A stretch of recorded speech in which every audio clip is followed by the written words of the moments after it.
Mtazamaji, zikiwa zimebakia siku 5 tu kabla ya kuanza kwa mashindano makubwa ulimwenguni kwa maana ya Kombe la Dunia kwa mwaka 2026 ambalo linakwenda kutazamiwa kuanza siku ya tarehe 11 mwezi huu wa 6 mwaka 2026 huko katika nchi za Amerika ya Kaskazini kwa maana Marekani, Mexico, bila kusahau Canada ambao wataandaa kwa pamoja. Tunakuletea session maalum ambayo utakwenda kuzungumza michezo yote ya Kombe la Dunia kwa mwaka huu 2026. Na session hiyo itafahamika kwa jina la Dunia ya Kimichezo ambako tutakwenda kukuletea session hii maalum. Na kwa siku ya leo tunakwenda kuangazia vitu ama kanuni mpya ambazo shirikisho la soka ulimwenguni FIFA wameamua kuziongeza na kutumika katika World Cup ya mwaka huu 2026 pale Amerika ya Kaskazini. Lakini pia tutakwenda kuangazia wachezaji 4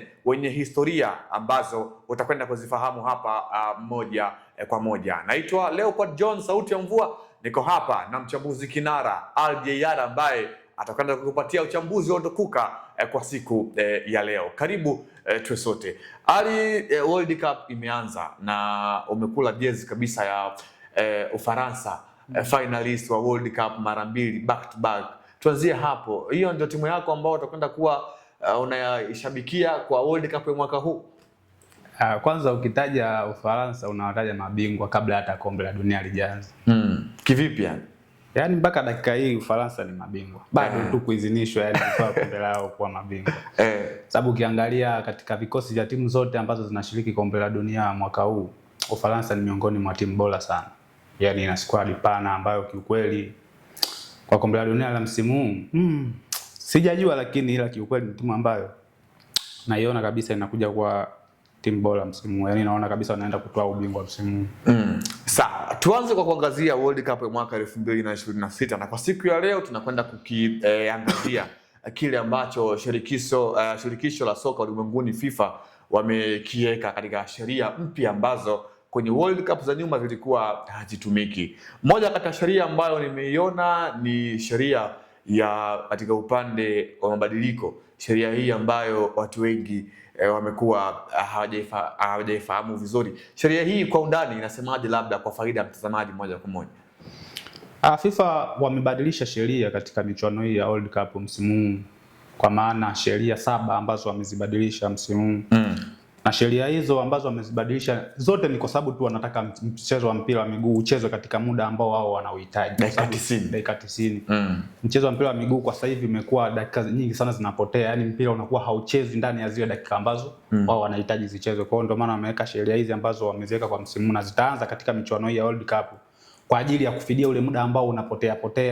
Kwa hiyo wameziweka hizo mahususi kwa ajili ya kulinda zile dakika ambazo zinapotea ili mpira uchezwe katika ule muda ambao wao wanauhitaji. Kwa ukiangalia katika zile sheria ambazo wamebadilisha kwenye sheria ya goalkeeper. Goalkeeper hautakiwi ushike mpira zaidi ya sekunde 8. Yaani ukirusha ndani ya sekunde 8 kama ukidaka mpira ndani ya sekunde 8 zile unatakiwa ushaanzisha mpira. Ukichelewa ndani ya zile sekunde 8 mpira unakuwa kona kwa timu pinzani. Hiyo ni mmoja ya sheria ambayo wamebadilisha msimu huu. Pia sheria nyingine ambayo wamebadilisha ni katika mabadiliko substitution. Mchezaji unapofanywa sabu unatakiwa ndani ya sekunde 10 huwa ushatoka. Kama ukichelewa ndani ya hizo sekunde 10, yule mchezaji ambaye anaingia kuchukua nafasi yako anatakiwa asubiri ndani ya dakika 1. Kwa anasubiri pembeni, nyie ndani mnakitwanga mkiwa wachezaji mpaka dakika 1 ipite. Kishapita ndo ataruhusiwa kuingia.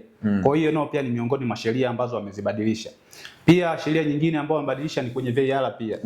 VAR imekuwa ikisubiri maamuzi ya muamuzi ndo aamue kwenda kuangalia kwenye VAR, lakini kwa msimu huu FIFA wameipa sana kipaumbele VAR inakuwa na maamuzi. Kwa hiyo VAR itakuwa kuna maamuzi ambayo inayaamua yenyewe, yani kwa mfano mpira wa kurusha, kona, yani inakuwa kuna maamuzi ambayo yenyewe inayaingilia, yani inayaamua yenyewe kama yenyewe. Kwa hiyo hizo ni baadhi ya sheria ambazo wameziweka ambazo kiukweli kwa msimu huu michuano ya World Cup zitakuwa ni sheria ambazo zitaiboresha sana michuano, kwa sababu imekuwa mara nyingi sana yani mpira unakuwa yani hauchezi ndani ya zile dakika ambazo wanazitaka. Kwa hiyo ukiangalia hizi sheria ambazo wameziweka wao zote, yani sababu kubwa ni kwamba wanataka mpira uchezwe ndani ya ule muda ambao wao wanauhitaji. Na sheria hii zimewekwa ikiwa kamati ya waamuzi wa FIFA ikiwa chini ya mwenyekiti Peleg Corina, refari mkongwe huyu raia wa Italia.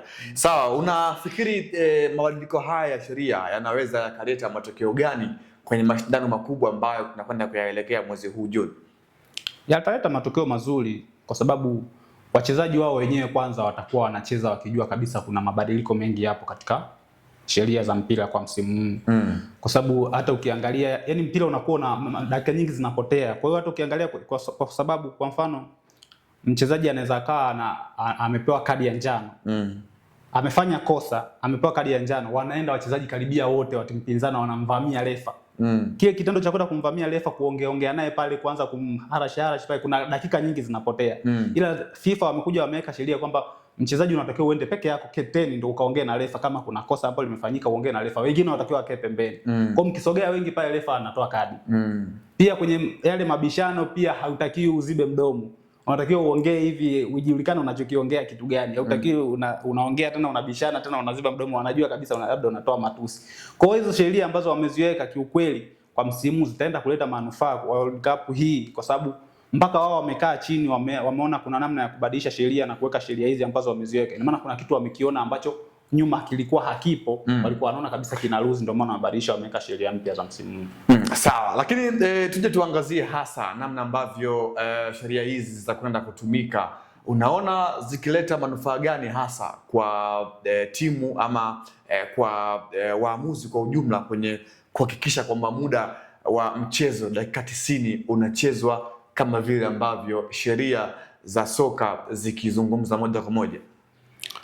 Kama ulivyosema awali, kwa sababu hizo sheria wao walivyozitunga sio kama waliamua tu wao wenyewe, waliwashirikisha waamuzi ambao ndio wanaozitendea kazi hizo sheria. Kwa hiyo waamuzi, na imani waamuzi wote ambao watachezesha michuano hii wote wanazijua hizo sheria, kwa hiyo wote wanazisimamia hizo sheria. Kwa hiyo manufaa yatakuwa ni makubwa sana. Tusubiri tu tuone michuano itakavyokuwa inaendelea, kwa sababu ni sheria mpya, lazima kutakuwa tu na vitu baadhi ambavyo vitakuwa vinakosewa kwa sababu bado wachezaji inawezekana wanajua kabisa kuna sheria zimebadilika, lakini sidhani kama watakuwa wanaenda perfect kwenye zile sheria ambazo zimewekwa. Kwa hiyo lazima kutakuwa kuna vitu vinapishana, lakini tusubiri tuone michuano itakavyokuwa inaanza, itakavyokuwa inaendelea, tuone je, mpaka mwisho wa michuano itakuwa imeleta manufaa au FIFA watakuwa wametupotezea muda tu, turudi kama zamani tu sheria zetu za mwanzo.